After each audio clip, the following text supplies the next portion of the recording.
Shalom, Kahala Yahweh, Ba'ashem Yashayah, Ba'ashem Ruach Kodash. Double honors my teachers, the apostles and elders of Great Millstone. Peace and mercy to the elect, who are the house of David, reborn again in this generation. And Shalom to the 130 Yashayah, who today were known as the Negroes, Latinos, and Native Americans, who before losing our true heritage, we were known as, and still are, the true Hebrew Israelites of the Holy Bible. In today's lesson, we're going to talk about this book that a brother shared on social media that I did a bit of research into. And in fact, I actually bought this book, and now I'm just waiting for it to come through.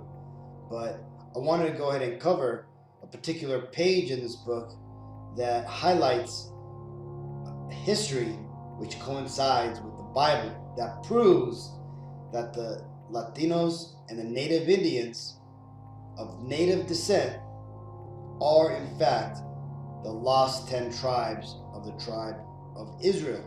Okay, this book is referred to as The Mysteries of the Mexican Pyramids by Peter Tompkins. Right, this book was written, I believe, in the 70s.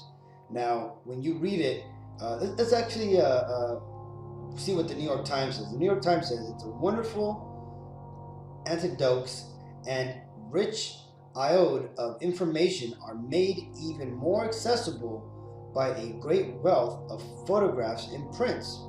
You know, and Lord will, once I get this book, I'm going to go ahead and do an additional, more in-depth lesson, so we could actually look at, what this book has to offer. Now, the book itself goes into the mysteries of the, basically the sites and pyramids here in the land of South America, right?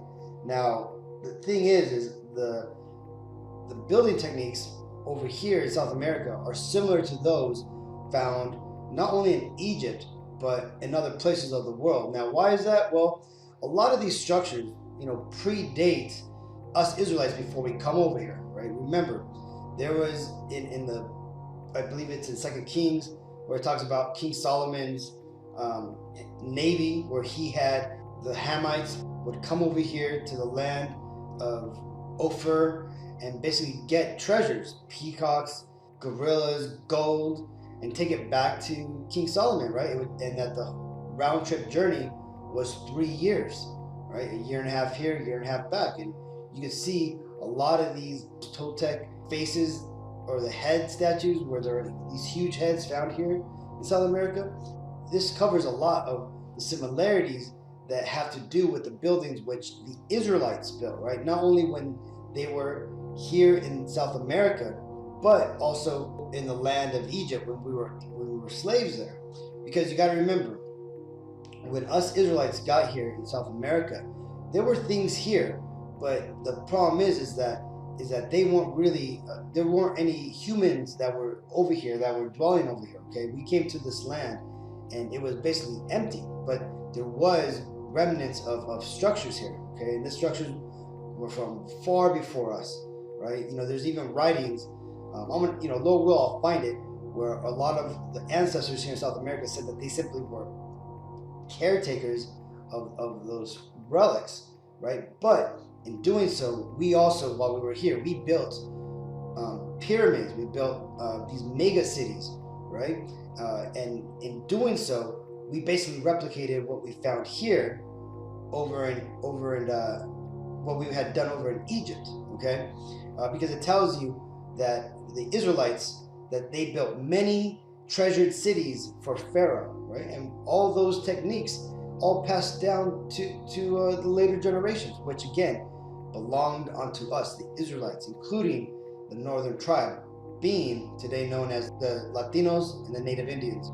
Now, that being said, let's go ahead and read this small snippet that I want to focus on. I'm going to start with the highlighted part. So it says, in a manuscript written in Quechua in 1554 by several Maya Indians, its Spanish translator, Padre Dioncio Jose Chanoy, had this to say: it is supposed in the manuscript that the three great Quechua nations mentioned in particular are descendants of the 10 tribes of the kingdom of Israel, whom Salmanasar reduced to perpetual captivity, and who, finding themselves in the confines of Assyria, decided to immigrate. The actual text ran, "These then were the 3 nations of Quechuas, and they came from where the sun rises, descendants of Israel, of the same language and the same customs." In attestation of what they had written, the Indians signed the document on September 28, 1554, saying, "We have written that which by tradition our ancestors told us, who came from the other part of the sea, from Kevan Tolan, bordering on Babylonia." You see? So check that out, man. So you see, even the Indians back in 1554, before the North Atlantic slave trade happened, were even identifying themselves as the children of Israel. Now, during that time, the 10 tribes had come together, it seems, and formed 3 major city-states, right? One of these city-states I belong to. I myself am of the tribe of Issachar, or what you would refer to today as a Mexican. And back in these days, I would have been the tribe of the Aztecs. Now, in our ancestral heritage, we have a story known as Aslan, right? And Aslan also talks about this exact same fable, right? About how our ancestors came from the other side of the ocean where the sun rises, just like as they say here, right? Now, if you don't understand Quechua, spoken about here and in here, right? Quechua is a broken form of Hebrew. It's an older form of Hebrew, basically Paleo-Hebrew, but it's been modified. And why is that? Well, let's go and read in the Bible what this is referring to, and also let's break it down, right? 2nd Ezra 13 and 40, right? This is the scriptures that talk about when the 10 tribes were taken away into captivity. Now, before we get into this, well, actually, let's go and read it first, and then we'll break down the timeline. This is 2nd Ezra 13 and 40. "Those are the 10 tribes which were carried away prisoners out of their own land in the time of Yashayah, the king, whom Salmanasar, right, the king of Assyria, led away captive." And there you go. "And he carried them over the waters, and so came they into another land." That right there is Assyria, right? And the rivers that we crossed is right here. When you look into this world map, let's go and zoom in here in Israel. So right here, this whole map here shows the dispersion, major routes of where Israel and the southern kingdom of Judah went to, right? Here, this is the northern kingdom, southern kingdom. But the southern kingdom, for the most part, when we were taken out, we were carried over the waters, okay? And the waters is talking about the Euphrates River and all these other rivers which are over here, right? And we came to Assyria. Now, while we were there, we were basically there for about 100 years. Let's go and look at the timeline now.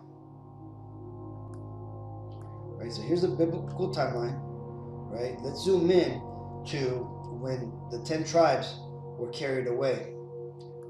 This basically took place around the time, if you read in the Bible, you hear about the King Ahab was killed, the famine in Samaria, which could be read about in 2 Kings.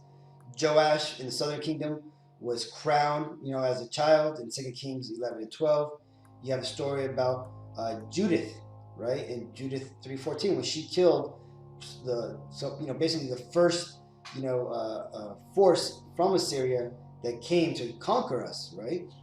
We had a little bit of a respite, that he put it within this righteous woman to perform the acts that she did to give us a bit of rest. But unfortunately, that didn't last long. Basically, it gave us about 10 years, 10, 15 years that we were able to stay in the land. But unfortunately, we got taken down. But this is all because of prophecy had to play out. And not only that, but because at that time, the Northern Kingdom, the Latinos and the Native Indians, we were going hella off, man. We were wicked as heck. We had been worshiping other idols. And for the most part, we had gone away from our power. We no longer really identified ourselves, as those righteous people of the Lord, man. We were basically living as Gentiles. We were heathens, man. In our acts, right? Though we understood we were Israel, we were worshiping the brazen calf again, man, because of our kings. They had made us worship idols. Us ourselves, we had done abominable acts by following these things, right? Instead of following the Lord. Now that isn't everybody within the Northern Kingdom, right? Many of the Northern Kingdom Israelites actually went down into the south, right? They were bidden to the Passovers that had been restarted, right? Some of them had dwelt there, and eventually after the captivity, not all of us came over here to the land of Israel, but we went back to the land of Jerusalem, right? To dwell with our southern kingdom brethren, right? And this could be proven by reading the scriptures, where you find northern kingdom, people within the New Testament, right? Now, like I said again, when you look at when we went down, the Assyrian captivity took place from 722 BC to 605 BC, right? We stayed in captivity for roughly about 100 years before Assyria was destroyed by Babylon, right? Now, when you look, this all happened, right? You had King Joash. When he came into power, he destroyed all the idols, right, in the land. Tobit, the book of Tobit, the events had taken place, right? Tobiah adventured during the Assyrian captivity of Israel, where he goes and all the events of the book of Tobit played out. You had Rome during 753 BC was founded not by the modern day Edomites, but by the Japhites who had dwelt in that land, right? And the story goes of Romulus and Remus, who had been suckled by the wolf, but for the most part, that's all fabled. There's also other stories that the descendants of Aeneas, who fled from the destruction of Troy, came here, right? But again, that's another story. But finally, around 600 BC, right? You have after the 100 years of captivity, the Northern Kingdom, basically we were freed, right? When Babylon had captured Assyria, taken it over, we were pretty much the servants in the land of Assyria, right? And many of us had found ourselves to be free of that captivity, right? Either because we had bought ourselves out of bondage, or simply there was nobody really over us anymore. So many of us decided to go into another land, right? We took it upon ourselves to flee and to basically reset, right? And try to, command, ourselves to follow the Lord's will, which is what we're going to continue reading, right? And again, this took place about 600 BC. Now, it tells you in the scriptures, which we're going to read, which we're going to get from this point, right? So far, what I've read, Israel was taken out of the land, the northern kingdom of Israel, the kingdom of Israel, right? The northern kingdom was taken out of their northern kingdom and taken into Assyria. And there we dwelt for about 100 years under captivity. Now let's continue.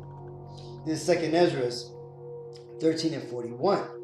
But they took this counsel amongst themselves that they would leave the multitude of the heathen and go forth into a further country where never mankind dwelt.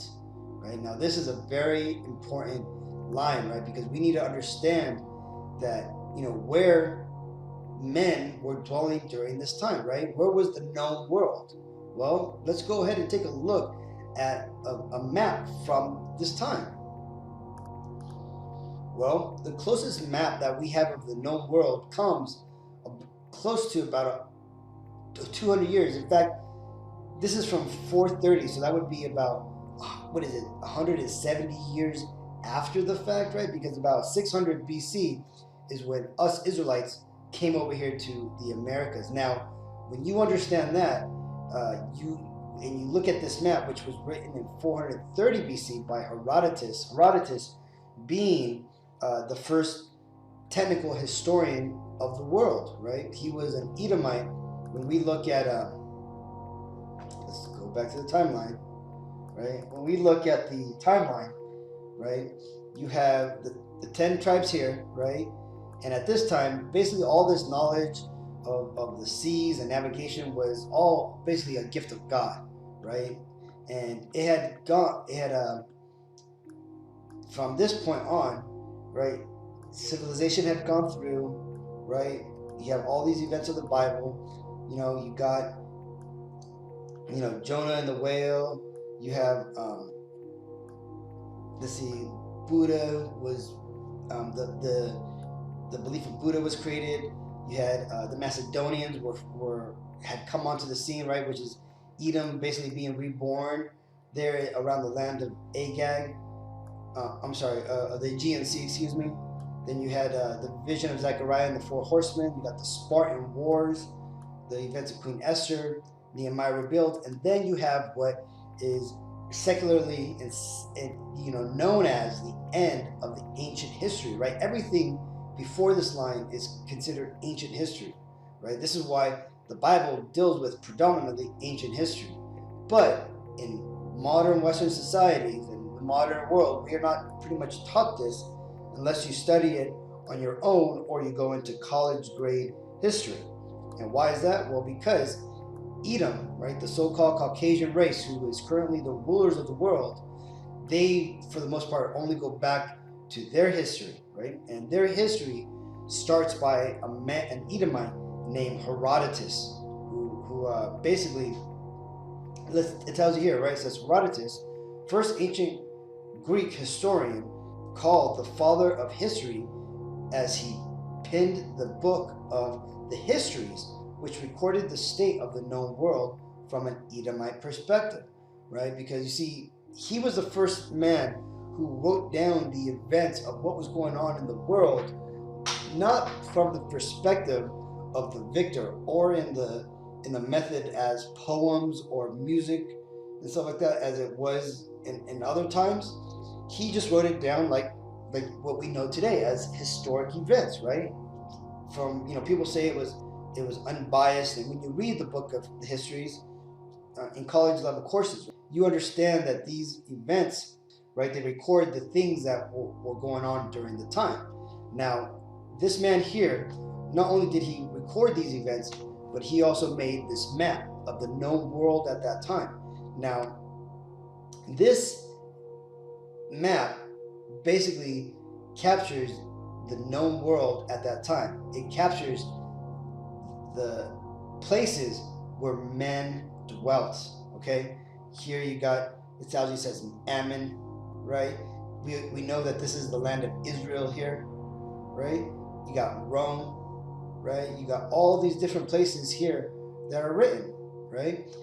You got Scythia, right? All these places, right? So this is where we know everything is at, right? So you could see this map. Nowhere on this map is there any place known as the Western world, right? The Americas, right? That is a land which no man had been known to dwell at, okay? Now, let's go ahead and go back to the scriptures, right? So back to where it says, where never mankind dwelt. Now remember, this is about 200 years before that map was created. So it says, 42, that they might keep their statutes, which they never kept in their own land. 43, and they entered into the Euphrates by the narrow passages of the river, for the Most High then showed signs for them and held still the flood till they were passed over. For through that country there was a great way to go, namely 1.5 years, and the same region is called Azareth. Right now, Azareth basically means, when you get into the word, it means an unknown land. And right here where it says that it took about 1.5 years, well, what's the precept to this?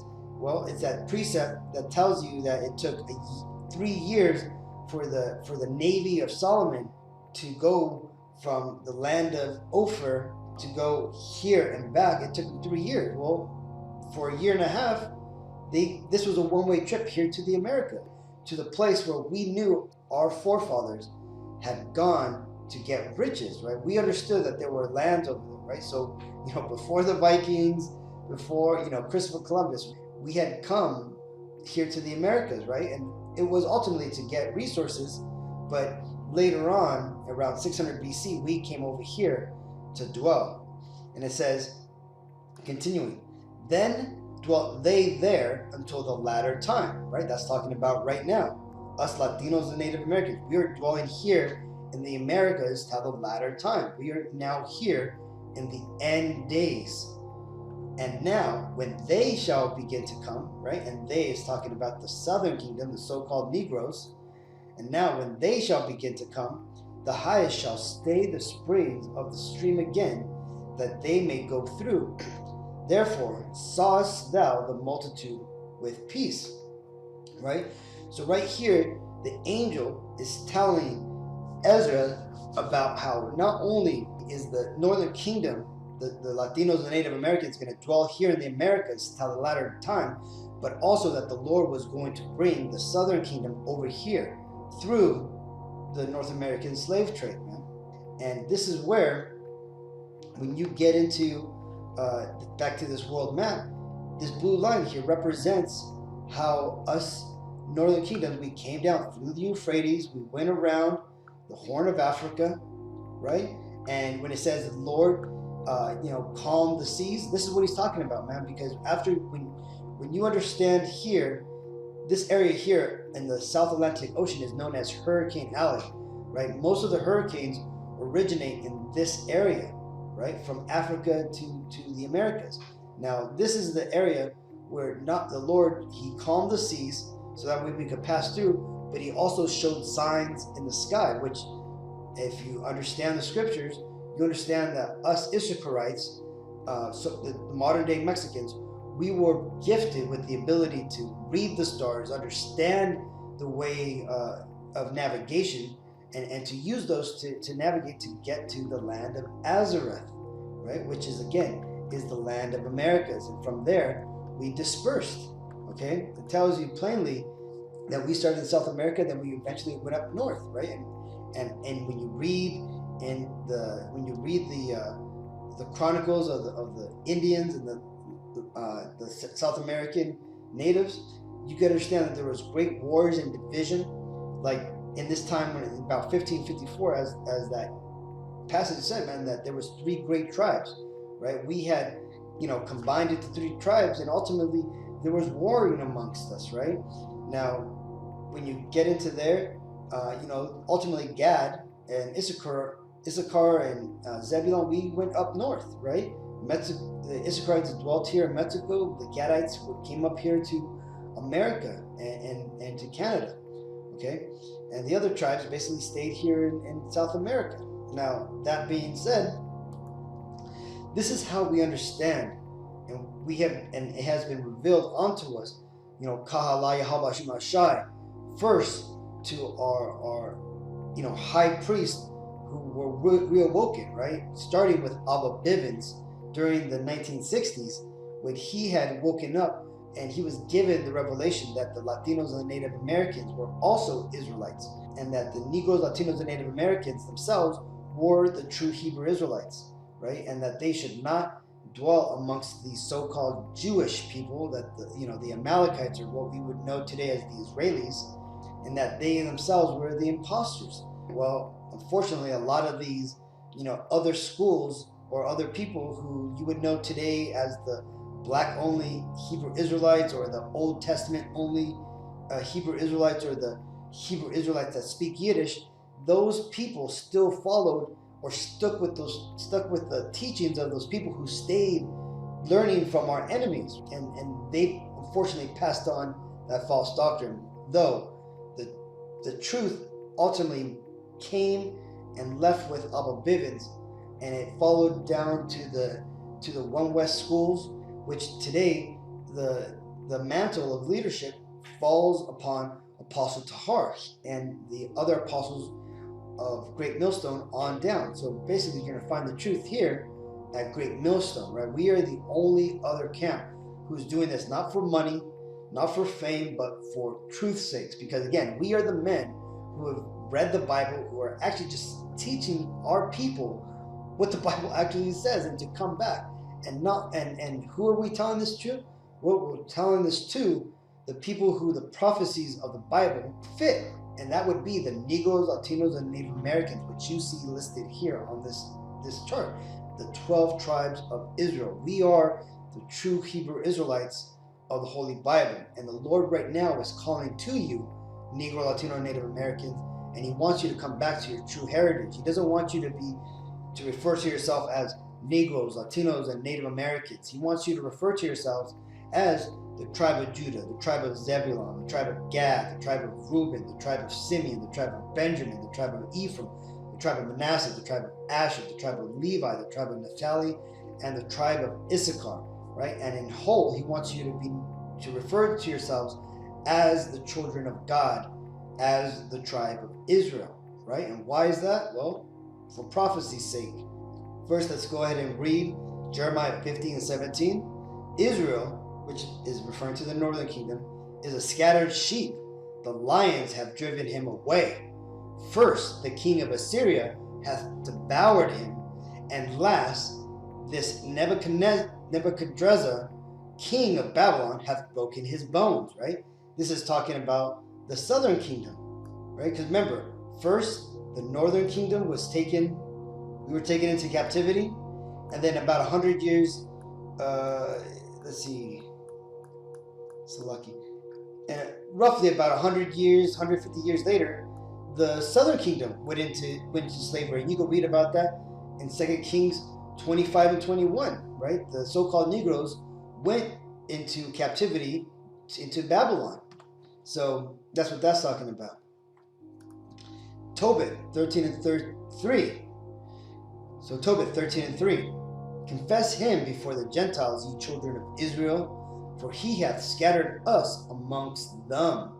Right? Now this is namely talking about the northern kingdom, right? Because Tobit was of the tribe of Naphtali, or what you would know today as a so-called Argentinian, right? Now he's telling us, man, here that the Lord has scattered us amongst these heathen. He has scattered us all over the world for the most part, right? This is Ezekiel 11 to 17. Therefore say, thus saith Yahweh Bashim Yashayah power, I will even gather you from the people, and assemble you out of the countries where ye have been scattered. I will give you the land of Israel. So you see that? The Lord here is telling us, man, that He has scattered us to different countries, and that He is going to bring us all together. He's going to assemble us out of the country, right? Amongst these heathens that He has scattered us amongst, right? And ultimately, what's happening now is that we're telling you, Negro, Latino, Native Americans, this. Hosea 1 and 10. Yet the number of the children of Israel shall be as the sand of the sea, which cannot be measured nor numbered. And it shall come to pass that in the place where it was said unto them, ye are not my people, there it shall be said unto them, ye are the sons of the living God. Right? So here in America and all around the world, we've been told that we're Negroes, we're Latinos, we're Mexicans, we're Salvadorians, we're Argentinians, we're Peruvians, we're Brazilians, we're Egyptians, we're Japanese, we're Swedish, we're English, we're Americans, we're Canadians, we're Hawaiian, right? Everywhere we're scattered, we are told we're other things, right?